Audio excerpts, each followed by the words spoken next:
ఓం శాంతి 5/8/2026 సాకార ఈశ్వరీయ మధుర మహావాక్యాలు. మధురమైన పిల్లలారా, మీరు మీ యోగ బలము ద్వారా ఈ పురాతన ప్రపంచాన్ని పరివర్తన చేసి నూతనంగా తయారు చేస్తారు. మీరు ఆత్మిక సేవ కొరకు ప్రకటితమయ్యారు. ప్రశ్న: నమ్మకస్తులైన సత్యమైన పురుషార్థి పిల్లల లక్షణాలేవి? జవాబు: నమ్మకస్తులైన పిల్లలు ఎప్పుడూ వారి పొరపాటును దాచిపెట్టరు, వెంటనే తండ్రికి వినిపిస్తారు. వీరు చాలా చాలా నిరహంకారులుగా ఉంటారు. వీరి బుద్ధిలో సదా ఈ ఆలోచనే ఉంటుంది: నేను ఎటువంటి కర్మ చేస్తానో దానినే అందరూ అనుసరిస్తారు అని. ఇక రెండవ పాయింట్, వారు ఎవ్వరి డిస్సర్వీస్ను గురించి ఇతరులకు చెప్పరు. తమ సర్వీస్లోనే వారు నిమగ్నమై ఉంటారు. ఎవరైనా తప్పు పని చేస్తే వారిని గురించి వాళ్ళు అలా చేశారు, బాబాకు చెడ్డ పేరు తీసుకొచ్చారు, ఈ విషయాలు కూడా ఎవరితో మాట్లాడరు. వీరు ఎవరి అవగుణాలను చూసి తమ బుద్ధిని పాడు చేసుకోరు. ఇది నమ్మకస్తులు, సత్యమైన పురుషార్థి పిల్లలు, సుపుత్ర పిల్లల లక్షణాలు ఇవి. పాట: ధైర్యం వహించు ఓ మానవ. ఓం శాంతి. మధురాతి మధురమైన ఆత్మిక పిల్లలకు ఆత్మిక తండ్రి ధైర్యం ఇస్తూ ఉన్నారు. ఉదాహరణకు, లౌకిక తండ్రి కూడా ధైర్యం ఇస్తారు కదా. మీరు రోగంతో దుఃఖపడే రోజులు పరివర్తనై సుఖపు రోజులు వస్తాయి అని రోగగ్రస్తులైన వారికి ధైర్యాన్ని ఇస్తారు. హద్దులోని ఆ శారీరక తండ్రి హద్దు ధైర్యం ఇస్తారు. ఇప్పుడు వీరు అనంతమైన తండ్రి పిల్లలకు అనంతమైన ధైర్యాన్ని ఇస్తున్నారు. పిల్లలారా, ఇప్పుడు మీరు సుఖపడే రోజులు మాత్రమే రానున్నాయి. ఇక కొద్ది రోజులు మాత్రమే మిగిలి ఉన్నాయి. ఇప్పుడు మీరు తండ్రి స్మృతిలో ఉంటూ ఇతరులకు కూడా నేర్పించండి. మీరు కూడా శివశక్తులు అయ్యారు కదా. శివబాబా గారి శక్తి సేన తిరిగి ప్రకటితమైంది ప్రపంచం ముందు. గోపులైన అంటే అన్నయ్యలు, వీరు కూడా ఆత్మలే. వీరందరూ శివుడి నుంచే శక్తిని పొందారు. మీరు కూడా శక్తి తీసుకుంటారు. ఇందులో కృప, ఆశీర్వాదాల విషయం ఏది లేదు అని తండ్రి వివరిస్తూ ఉన్నారు. స్మృతిలో ఉంటూ శక్తిని తీసుకుంటూ ఉండండి. స్మృతి ద్వారానే, తండ్రి తలంపు ద్వారానే మీ వికర్మలు వినాశనం అవుతాయి. అంతేకాదు, మీరు శక్తివంతులుగా కూడా అవుతారు. శక్తి సేన అంటే మీ శక్తి సేన ఏది? శివశక్తి సేన. ఎంత సర్వశక్తివంతమైనది అంటే అది పురాతన ప్రపంచాన్ని క్రొత్త ప్రపంచంగా మార్చేసింది. మనం యోగ బలము ద్వారా ఈ పురాతన ప్రపంచాన్ని పరివర్తన చేస్తాము అని మీకు తెలుసు. చేతి చూపుడు వేలు ద్వారా కూడా అల్లాను, భగవంతుడిని స్మృతి చేయమని పైకే చూపిస్తారు. భగవంతుడు ఎక్కడున్నారు అంటే పైనే అంటారు. తండ్రి స్మృతి ద్వారా ఈ రాళ్ల పర్వతం అనగా ప్రపంచం పరివర్తన అవుతుంది అని పిల్లలు ఇప్పుడు అర్థం చేసుకున్నారు. ఇప్పుడు మనం ఫరిస్తాను స్థాపన చేస్తున్నాము. ప్రదర్శనలో బాగా సేవ చేయండి. శ్రమ చేయమని తండ్రి పిల్లలకు అర్థం చేయిస్తారు. సమయం లభిస్తే అప్పుడు కూర్చొని నేర్చుకోండి, చాలా సహజమే. పిల్లలకు అన్ని రకాల శిక్షణ లభిస్తూ ఉంటుంది. ప్రతి ఒక్కరి కర్మ లెక్కాచారం వేరువేరుగా ఉంటుంది. కన్యల కర్మలు చాలా బాగున్నాయి. వివాహమైన వారు ఇలా అంటారు: ఈ సమయంలో ఒకవేళ మేము కన్యలుగా ఉంటే ఈ బంధనాల నుండి ముక్తులై ఉండేవారము, వివాహం చేసుకునే వారం కాదు అని. స్వతంత్రమైన పక్షులుగా ఉండేవారం అంటారు. కన్యలు స్వతంత్రమైన పక్షుల వంటి వారు, కానీ చెడు సాంగత్యం కారణంగా నష్టం వాటిల్లుతుంది. స్త్రీకి భర్త, పిల్లలు మొదలైన సంఖ్యలు ఎన్నో ఉంటాయి. ఇందులో ఆచార వ్యవహారాల, సాంప్రదాయ పద్ధతుల బంధనాలు కూడా ఎన్నో ఉన్నాయి. కన్యలకు ఏ విధమైన బంధనాలు లేవు. ఇప్పుడు బాంబేలో కూడా కన్యలు తయారవుతున్నారు. మా ప్రాంతాన్ని మేము పూర్తిగా సంభాళన చేస్తాము అని వారు అంటారు. అందరూ వారి వారి ప్రాంతాల కొరకు ఎంతో శ్రమ చేస్తూ ఉన్నారు. మాది గుజరాత్, మాది యూపీ అని అంటారు. మీరిప్పుడు మీ స్వరాజ్యాన్ని తీసుకుంటూ ఉన్నారు. ఇందులో నేను ఫలానా ప్రాంతానికి చెందిన వాడిని అని కూడా ఉండరాదు. మీరు ఎవ్వరి పట్ల ఈర్ష్య ఉంచుకోరాదు. ఎవరి అవగుణాలు మొదలైన వాటిని చూసి బుద్ధిని చెడిపేసుకోరాదు. మేము ఎంతమంది ఆత్మలకు అనగా సోదరి సోదరులకు సుఖమునిచ్చే మార్గాన్ని తెలిపించాము అని మీకు మీరే చూసుకోవాలి. ఒకవేళ మీరు దారి చూపించలేదు అంటే వారు ఎందుకు పనికిరారు. తండ్రి హృదయంలో స్థానము పొందలేరు. బాబా చెప్పిన విధంగా నడుచుకోనివారు. బాప్దాదా హృదయంపైకి ఎక్కలేకపోతే సింహాసనంపై కూడా కూర్చోలేరు. కొంతమంది పిల్లలలో సర్వీస్ చెయ్యాలి అనే చాలా మంచి ఉత్సాహం ఉండటాన్ని, వారిలో ఏమాత్రం దేహ అభిమానం లేకపోవడం బాబా గమనించారు.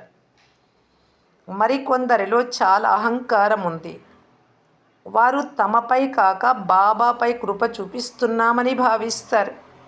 మాకు మంచి చేసుకుంటున్నామని కాదు, ఇతరులకు మంచి చెయ్యాలి అని కాదు, బాబా చెప్పారు, బాబాకు మేమేదో కృప చూపిస్తున్నాము అని. ఇలాంటి వారు కూడా ఉంటారు. ఎప్పుడు ఎవరిలోని అవగుణాలను చూడరాదు. ఫలానా వారు ఇలా ఉన్నారు, ఇలా చేస్తారు. ఈ రోజుల్లో ఇలా చెప్పేటటువంటి కుపుత్రులు కూడా ఉన్నారు అని భావించరాదు. ఇతరుల డిస్సర్వీస్ను గురించి వర్ణిస్తూ ఉంటారు. ఫలానా వారు ఈ విధంగా ఉన్నారు, ఇలా చేస్తున్నారు అనడం బాగుందా? అరే, మీరు మీ సర్వీస్ చేయండి. బ్రాహ్మణ పిల్లల కర్తవ్యం సర్వీస్లో నిమగ్నం అవ్వటం. తండ్రి కూర్చొని ఉన్నారు. తండ్రి వద్దకు అన్ని రకాల సమాచారాలు వస్తూ ఉంటాయి. ప్రతి ఒక్కరి అవస్థను గురించి తండ్రికి తెలుసు. వారు చేసే సర్వీసును చూసి మహిమ కూడా చేస్తారు. పిల్లలలో సర్వీస్ చెయ్యాలి అని ఉత్సాహం ఉప్పొంగుతూ ఉండాలి. ప్రతి ఒక్కరూ ఈ ఆత్మిక సర్వీస్ ద్వారా స్వకళ్యాణం చేసుకోవాలి. ఆ వ్యాపారాలు మొదలైనవి జన్మాంతరాలుగా చేస్తూ వచ్చారు. ఈ వ్యాపారం జ్ఞాన రత్నాల వ్యాపారాన్ని చాలా అరుదుగా ఏ ఒక్కరో చేస్తారు. సేవ చేసేందుకు బాబా చాలా సహజమైన ఉపాయాలను తెలియజేస్తూ ఉంటారు. ఎప్పుడూ ఇతరులను నిందించకండి. ఇలా చాలామంది నిందిస్తూ ఉన్నారు. మంచి పురుషార్థులను కూడా మాయ ముక్కు పట్టుకుంటుంది. తండ్రిని స్మృతి చేయకుంటే మాయ పట్టేస్తుంది. తండ్రి కూడా అంటారు, సాధారణ తనువులో వచ్చిన నన్ను గుర్తించలేకపోతారు. ఇలా చేయవచ్చు కదా అని బాబా కూడా సలహాలను ఇస్తారు. బాబా ఇలా చేసి ఉంటే బాగుండు కదా, ఎందుకు ఇలా చేశారు, ఎందుకు ఇలా చెప్తున్నారు, ఇలాగా. బాబా ఎవరు, మనమెవరు? రచయితకి చెప్తామా రచన? వారి స్థితి ఎలా ఉంటుంది అంటే, బాబా కొద్దిగా ఏమైనా అన్నారు అంటే ద్రోహులుగా అయిపోతారు. ఇంకా చాలా చెడ్డ పేరు తీసుకొచ్చే వెనుకాడరు. బాబా కూడా తమ సలహాలను పంపిస్తారు. అది ఎలా ఉంటుంది అంటే, ఎలుకకు పసుపు కొమ్ము దొరకగానే తానే ఒక పెద్ద వ్యాపారిగా అయిపోయాను అని భావిస్తుంది అనే సామెత ఉంది. మేము డిస్సర్వీస్ చేస్తున్నామని వారు భావించరు. పొరపాట్లు అనేక మంది ద్వారా జరుగుతూ ఉంటాయి. అవస్థ ఒక్కోసారి ఉన్నతంగా, ఒక్కోసారి నీచంగా అవుతూ ఉండడం జరుగుతూ ఉంది. అందరూ తమ అవస్థను తాము చూసుకోవాలి. నమ్మకస్తులైన పిల్లలు తమ అవస్థను గురించి వెంటనే తెలియజేస్తారు. కొందరు తమ పొరపాట్లను దాచుకుంటారు. ఇందులో చాలా నిరహంకారితనం అవసరం. సర్వీస్ వృద్ధి చేయడంలో నిమగ్నం కావాలి. సదా ఈ ఆలోచన ఉండాలి, ఏ విధమైన కర్మ నేను చేస్తానో నన్ను చూసి అందరూ చేస్తారు. నేను ఎవరినైనా నింద చేస్తే ఇతరులు కూడా అలాగే చేస్తారు. చాలామందికి ఇటువంటి ఆలోచన రాదు. మీరు మీ సర్వీస్లో నిమగ్నం అవ్వండి అని తండ్రి వివరిస్తారు. అలా చేయనిచో చాలా పశ్చాత్తాపం చెందాల్సి ఉంటుంది. చాలామంది శత్రువులుగా కూడా అవుతారు. మీరు ఇప్పుడు శూద్రుల నుండి ట్రాన్స్ఫర్ అయ్యి బ్రహ్మముఖ వంశావళి బ్రాహ్మణులుగా అయ్యారు. ఎవరిలోనైతే పంచ వికారాలు ఉంటాయో వారు అసురీ సంప్రదాయానికి చెందినవారు. మీరు దైవీ సంప్రదాయానికి చెందినవారు. మీరు దేవతలుగా అయ్యేందుకు వికారాలపై విజయం పొందుతూ ఉన్నారు. దేవతలు ఇక్కడ లేరు. దేవతలు సత్యుగంలో ఉంటారు. మీరు ఇప్పుడు దైవీ సంప్రదాయానికి చెందిన వారిగా అవుతున్నారు. పిల్లలైనా మీకు ఇప్పుడు ఇతరులకు వివరించేందుకు మంచి అవకాశం లభిస్తుంది. ప్రదర్శనలో బాగా అర్థం చేయిస్తూ ఉండండి. ప్రదర్శని మేళాలలో అందరి నాడి తెలిసిపోతుంది. ప్రొజెక్టర్ ద్వారా ఎవ్వరికీ అర్థం చేయించలేరు. సన్ముఖంలో వివరించే దాని నుండే అర్థం చేసుకోగలరు. ప్రదర్శిని మేళాలు చాలా మంచివి. అందులో మీరు వ్రాయవచ్చు కూడా. ప్రదర్శనలు, మేళాలు జరపాలి అని ఉత్సాహ ఉల్లాసం ఉండాలి. రెగ్యులర్గా రోజు చదువుకోవడం ద్వారానే నష ఎక్కుతుంది. బంధనంలో ఉన్నవారు ఇంట్లో ఉంటూ తండ్రిని స్మృతి చేస్తూ ఉన్నట్లయితే వికర్మలు వినాశనం అవుతాయి. ఇంట్లో కూర్చొని స్మృతి చేయడం కూడా మంచిదే. కానీ స్మృతి చేయడం పిల్లల కొరకు చాలా కష్టమైపోయింది. ఏ తండ్రి ద్వారా 21 జన్మల వారసత్వం లభిస్తుందో వారినే స్మృతి చెయ్యరు. బాగా ఉపన్యసించే మహారథులు కూడా కొద్దిమంది తండ్రిని స్మృతి చెయ్యరు. ఉదయం కూడా లేవరు. ఉదయం అంటే అమృతవేళ. లేచినా కూర్చోగానే తూగుతూ కునుకుపాట్లు పడుతూ ఉంటారు. టైం గడిపేస్తూ ఉంటారు. స్మృతి చేసేందుకు అమృతవేళ చాలా మంచి సమయం. భక్తి మార్గంలో కూడా ఉదయాన్నే లేచి స్మృతిలో కూర్చుంటారు. కానీ వారిది దిగే కళ. ఇక్కడ ఎక్కే విషయం ఉంది. మీరు మాయ ఎన్నో విఘ్నాలు కలిగిస్తుంది. అమృతవేళ లేచి తండ్రిని స్మృతి చేయకుంటే ధారణ ఎలా జరుగుతుంది? బాబా చెప్పిన విషయాలను ఆచరణలోకి ఎలా తీసుకురాగలుగుతారు? ఇంకొకటి, వికర్మల వినాశనం ఎలా అవుతాయి? ఇక మురళి చేస్తూ ఉంటాం మేము అంటారు. ఇక మురళిని నడిపించడం అనేది చిన్న పిల్లలు కూడా నేర్చుకొని అర్థం చేయించగలరు. ఈ చదువు పెద్దవారి కొరకు ఇదెంతో గొప్ప విశ్వవిద్యాలయం. మమ్ములను చదివించేవారు ఎవరు అనే నష పిల్లలలో ఉండడం లేదు. మాయ ఎవరినైనా మోసం చేసింది అంటే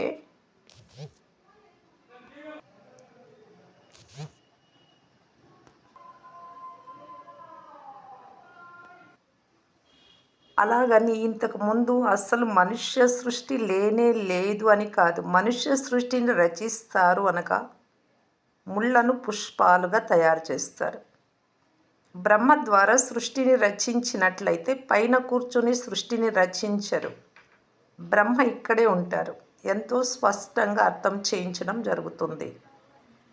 తండ్రి చెప్తూ ఉన్నారు, నేను ఇతడి అనేక జన్మల అంతిమ జన్మలో ప్రవేశించి మనుషులను దేవతలుగా తయారు చేస్తాను. అందువలన పిల్లలు కూడా సర్వీస్లో రాత్రి పగలు శ్రమ చేయాలి. వ్యాపార వ్యవహారాల నుండి కొంత సమయాన్ని తీసి ఇందులో నిమగ్నం కావాలి. సమయం లభించదు అని అనరాదు. రోగగ్రస్తులైతే ఇప్పుడు సమయం లేదని చెప్తారా? పురుషార్థం చేయాలి. ప్రేరణతో ఏమీ జరగదు. భగవంతుడి ద్వారానే ప్రేరణతో ఏ పని జరగదన్నప్పుడు ఇక ఇతరుల ద్వారా ఎలా జరుగుతుంది? భగవంతుడు ఏమైనా చేయగలరు అని అనుకుంటారు. మరణించిన వారిని కూడా జీవింపచేస్తారు అని భావిస్తారు. అరే, మీరు భగవంతుణ్ణి ఓ పతిత పావన రండి, వచ్చి మమ్ములను పతితుల నుండి పావనంగా చేయమని పిలుస్తారు. తండ్రి వచ్చి అదే పని చేస్తారంతే, ఇంకేమీ చెయ్యరు. వచ్చి మరణించిన వారిని పునర్జీవితులుగా అయ్యేలా చేయమని మీరు వారిని పిలవరు కదా. పతిత పావన, మమ్మల్ని పావనం చెయ్యండి అని పిలిచారు. భారతదేశం పావనంగా ఉండేది. తండ్రి చెప్తున్నారు, నేను కల్పము వచ్చి పావనంగా చేస్తాను. మాయ వచ్చి మళ్ళీ పతితంగా తయారు చేస్తుంది. ఇప్పుడు మళ్ళీ నేను పావనంగా చేసేందుకు వచ్చాను. ఎంతో సహజమైన విషయాలను వినిపిస్తారు. యునానీ డాక్టర్, హకీం మొదలైన వారు పెద్ద పెద్ద రోగాలను కూడా వేర్లు మూలికలతో నయం చేస్తారు. వారికి మహిమ జరుగుతుంది. ఎవరికైనా పిల్లలు పుట్టినా లేక ధనము లభించినా గురు కృప కలిగింది అని అంటారు. అదే పిల్లవాడు మరణిస్తే ఇది డ్రామాలో నిశ్చితమని అంటారు. ఈ విషయాలన్నీ పిల్లలైనా మీరు ఇప్పుడు అర్థం చేసుకున్నారు. సన్యాసులు పవిత్రంగా ఉండడం వలన వారిని గౌరవిస్తారు. కానీ వారు హఠయోగులు, రాజయోగాన్ని నేర్పించలేరు. వారు సన్యాసులు, మీరు గృహస్థులు. మరి మీరెలా మిమ్ములను వారి అనుచరులము అని చెప్పుకుంటారు? తండ్రి అంటారు, పిల్లలు పూర్తిగా అనుసరించాలి. మన్మనాభవ, నన్ను స్మృతి చేసినట్లయితే మీరు పవిత్రంగా అవుతారు. అంతేకాక నా జతలో పరంధామానికి కూడా వస్తారు. నేను సదా పావనుడను. మనుష్యులు పతితంగా చేస్తే తండ్రి వచ్చి పావనంగా చేస్తారు. నేను పవిత్రత, సుఖశాంతుల సాగరులు, మిమ్మలను కూడా అలా తయారు చేస్తూ ఉన్నా. మీరు యోగ బలంతో ఆత్మను పవిత్రంగా చేసుకుంటారు. మనకు ఫస్ట్ క్లాస్ అయిన శరీరం లభిస్తుంది అని మీకు తెలుసు. మనుషులను దేవతలుగా ప్రాక్టికల్గా తయారు చేయాలి. కేవలం దేవతా వస్త్రాలు ధరించడం మాత్రమే కాదు, స్వయం పైన పూర్తి గమనం ఉంచాలి. దేహ అభిమానం ఉండరాదు. బాబా, మేము మీ నుండి వారసత్వాన్ని తీసుకొని తీరుతాము అని భావించాలి. మేము భారతదేశాన్ని శ్రేష్టాచారిగా చేసి తీరుతాము అని అంటారు. ఇలా నిశ్చయం కలవారే అంటారు కదా. ఇంత త్వరగా ఎలా జరుగుతుంది వినాశనము, స్వర్గం ఎలా వస్తుంది అని కొందరు అంటారు. నిజానికి ఇటువంటి సంశయాన్ని ఎప్పటికీ తీసుకురాకూడదు. సంశయంలోకి మీరు వస్తే సర్వీస్లో డీలా పడిపోతారు. సమయం చాలా చాలా తక్కువగా ఉంది. ఎంత వీలైతే అంత పూర్తి పురుషార్థం చేయాలి. ఎక్కడైనా కొద్దిగా యుద్ధము, ఉపద్రవాలు జరిగినట్లయితే ఎంతగా పురుషార్థం చేయడం ప్రారంభిస్తారో చూడండి. మేం పూర్తిగా స్మృతిలో ఉండడం లేదు, మరి ఆ సమయంలో పెనుగులాడలేము అని భావిస్తారు.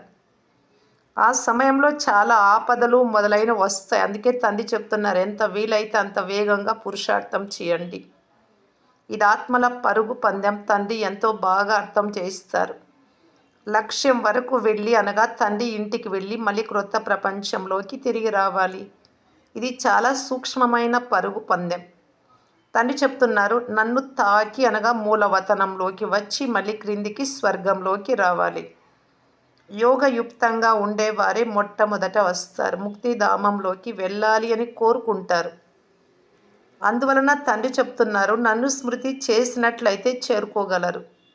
ముక్తిధామానికి వెళ్ళడం అందరికీ ఇష్టమే. తర్వాత పాత్రను అభినయించేందుకు మళ్ళీ క్రిందకు వస్తారు. మోక్షం అనేది ఎవ్వరికీ లభించదు. ఈశ్వరీయ చరిత్ర భూగోళాలలో మోక్షము అనే పదమే లేదు. ఒక్క సెకండ్లో మీరు జీవన్ముక్తి పొందుతారు. మిగిలిన వారందరూ ముక్తులై వెళ్ళిపోతారంటే పరంధామానికి. రావణ రాజ్యం నుండి ముక్తులుగా అవ్వాల్సిందే. ఎవరు ఎంత పురుషార్థం చేస్తారో వారు అంత ఉన్నతమైన పదవిని పొందుతారు. పిల్లలు అత్యంత మధురంగా తయారు కావాలి. చాలా మధురమైన స్వభావం ఉండాలి. క్రోధులుగా అవ్వరాదు. దుర్వాస మహాముని కోపిష్టి అనే పేరుంది కదా. ఈ రాజర్షులలో కూడా కొందరు అలాంటి వారు ఉన్నారు. నేను ఏం చేస్తూ ఉన్నాను, ఇలా చేస్తే నాకు ఏ పదవి లభిస్తుంది అని మీ హృదయంపై చేతి నుంచుకొని ప్రశ్నించుకోవాలి. సర్వీస్ ఏమీ చేయలేదు, తమ సమానంగా తయారు చేయలేదు అంటే ఇక ఎలాంటి పదవి లభిస్తుంది? కొద్దిగా సర్వీస్ చేసి దానితోనే సంతోషపడిపోరాదు. తండ్రి చెప్తున్నారు, పిల్లలకు పూర్తి రాజ్య భాగ్యాన్ని ఇచ్చేందుకు నేను వచ్చాను. కనుక ధైర్యం ఉంచి చేసి చూపించాలి. కేవలం చెప్పడం వలన జరగదు కదా. తండ్రి సర్వీస్లో ఎముకలను సైతం ఇవ్వాలి. అలా చేస్తారు కూడా. కానీ ఎక్కడైనా దేహ అభిమానం వచ్చింది అంటే నశ వచ్చేస్తుంది, క్రింద పడిపోతారు. మాయ కూడా తక్కువ శక్తివంతమైనదేదీ కాదు. తండ్రి శ్రీమత అనుసారం నడవకపోతే మాయ చాలా యుద్ధం చేస్తుంది. అప్పుడు తండ్రికి విడాకులు ఇచ్చేస్తారు. మాయకు వశమై బాబాను కూడా వదిలేస్తారు. తండ్రి సుఖధామానికి అధికారిగా చేస్తారు. కనుక మీపై మీకు దయ కలగాలి. తండ్రి చాలా సులభమైన సలహా ఇస్తారు. మాయా తుఫాన్లు చాలా వస్తాయి, కానీ మహావీరులుగా కావాలి. మంచిది. మధురాతి మధురమైన అపురూపమైన పిల్లలకు మాతాపిత బాప్దాదాల ప్రియ స్మృతులు మరియు గుడ్ మార్నింగ్. ఆత్మిక పిల్లలకు ఆత్మిక తండ్రి నమస్తే. ధారణ కొరకు ముఖ్య సారం. ఫస్ట్ పాయింట్, సర్వీస్లో ఉత్సాహం ఉంచుకొని స్వకళ్యాణము మరియు ఇతరుల కళ్యాణం కూడా చేయాలి. ఎవరైనా తప్పు చేస్తూ ఉన్నట్లయితే వారి డిస్సర్వీస్ను కూడా మీరు వర్ణించరాదు. అది లా చేతిలోకి తీసుకోవడం అవుతుంది. పరచింతన చేయడంలో తమ సమయాన్ని పోగొట్టుకోరాదు. సెకండ్ పాయింట్, నమ్మకస్తులుగా నిరహంకారులుగా ఈ సేవను వృద్ధి చేయాలి. ఉదయాన్నే లేచి తండ్రిని ప్రేమతో స్మృతి చెయ్యాలి. చెప్పడము చేయడము రెండు సమానంగా చేసుకోవాలి. వరదానము, మన్మనాభవ స్థితి ద్వారా మనస్సులోని భావాలను తెలుసుకునే సఫలతా స్వరూప భవ. ఏ పిల్లలైతే మన్మనాభవ స్థితిలో స్థితమై ఉంటారో, తమ మనస్సును ఏకాగ్రతతో బాబా పైన మాత్రమే ఉంచి ఉంటారు, వారు ఇతరుల మనోభావాలను తెలుసుకోగలరు. చాలా కాలం నుండి మన్మనాభవ స్థితిలో ఉంటే మాటలు ఎలా ఉన్నా వాటి భావము ఏదో దానిని తెలుసుకొని అభ్యాసం చేస్తూ ఉండండి. ప్రతి ఒక్కరి మనోభావనలను అర్థం చేసుకున్నట ద్వారా వారు ఏం కోరుకుంటున్నారో లేక ఏ ప్రాప్తి కావాలి అనే కోరిక ఉందో దానిని పూర్తి చేయగలరు. దీని ద్వారా వారు అవినాశి పురుషార్థులుగా అయిపోతారు. తర్వాత కొంత సమయంలోనే సేవ యొక్క సఫలత చాలా ఎక్కువగా కనిపిస్తుంది. అంతేకాక మీరు పురుషార్థి స్వరూపులకు బదులు సఫలత స్వరూపులుగా అయిపోతారు. ఎప్పుడు పురుషార్థం చేసేవారే కాకుండా సఫలత పొందేవారుగా అవుతారు. స్లోగన్: నిద్రించే సమయంలో అన్ని విషయాలు తండ్రికి అప్పగించి ఆ రోజు జరిగినవి ఖాళీగా అయిపోండి. అప్పుడు వ్యర్థము లేక వికారి స్వప్నాలు రావు. అవ్యక్త సూచన: అపవిత్రత యొక్క బీజాన్ని కూడా సమాప్తం చేసి సంపూర్ణ పవిత్రంగా కావటానికి బాప్దాదా తెలియజేస్తున్నారు. ఆత్మలైన మీరు బ్రాహ్మణ జీవితంలో శరీరాన్ని మరియు ప్రకృతిని కూడా పవిత్రంగా చేసేస్తారు. అందువలన శరీరం కూడా పవిత్రంగా ఉంటుంది, ఆత్మ కూడా పవిత్రంగా ఉంటుంది స్వర్గంలో. ఇక్కడ చేస్తాం కాబట్టి సంపూర్ణ పవిత్రత అనగా అపవిత్రత అంశం మాత్రం కూడా ఉండరాదు. ఎందుకంటే ఎంత పవిత్రత ఉంటుందో అంత బ్రాహ్మణ జీవితం యొక్క పర్సనాలిటీ ఉంటుంది. పవిత్రత తక్కువగా ఉంటే పర్సనాలిటీ కూడా తక్కువే. ఈ పవిత్రత పర్సనాలిటీ సేవలో కూడా సహజంగా సఫలతనిప్పిస్తుంది. అచ్చా, ఓం శాంతి.